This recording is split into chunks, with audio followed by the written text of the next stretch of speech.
a new act of endurance and environmental advocacy, Truphena Muthoni is preparing to hug the Samauma tree, one of the tallest and most revered in the Amazon, for 72 continuous hours. As I wait for the ratification of the previous record, I applied for another record that was approved.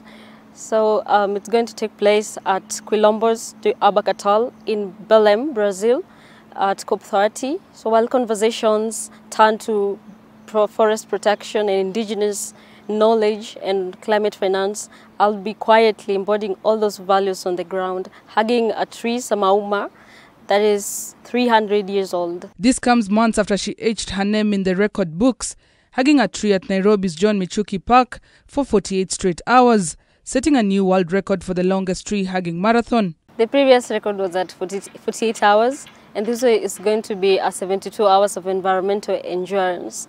And that calls for preparation, and I'm going to do certain things. I'm going to, of course, do the fasting, and because it's going to be also continuous endurance marathon. So I'm going to do fasting, and also I'm going to climb Mount Kenya in Kenya, and also try to look out for other places that I can go that have maybe a similar climate as the Amazon forest. Her next stop is Quilombo do Abacatal in northern Brazil, a cultural hub where the Samauma tree stands, over 300 years old and nearly 70 meters tall. Known as the mother of the forest, it's seen as the sacred link between earth and sky. My preparation, I am learning Brazilian Portuguese with the Brazilian Embassy, ABC's language structure, so that I can meaningfully engage the community at Quilombo do Abacatal. And also you have an activity with the matriarchal leadership there. They have to do the blessings and their own cultural rituals. Her symbolic embrace timed ahead of COP30 is more than a personal mission.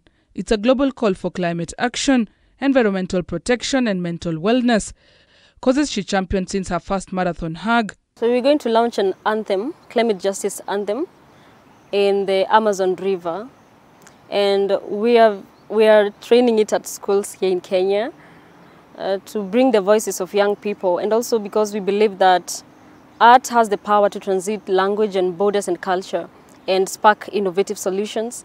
And that is why we are putting it at the forefront of conversations at COP30, just like we did in COP28. We had the first ever art and entertainment pavilion ever since COP started. With backing from Kenya's Ministry of Environment, Muthoni is now seeking more partners, sponsors and allies to support what she calls a radical act of love for the planet. I have a team in Belém, a team of lawyers and authorities. They are planning for my logistics there at Belém.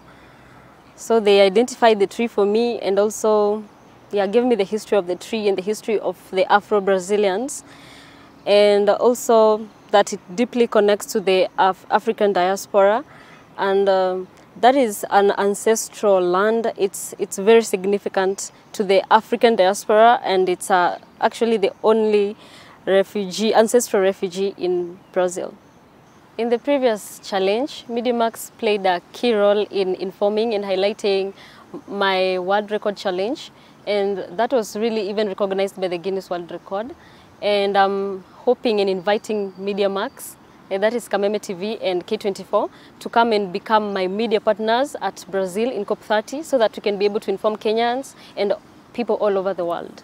As world leaders prepare to gather in Brazil to shape the planet's climate future,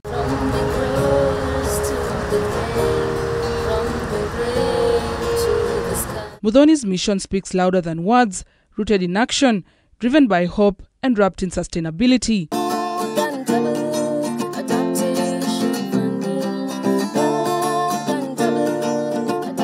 Gertrude Burgay, K24 TV.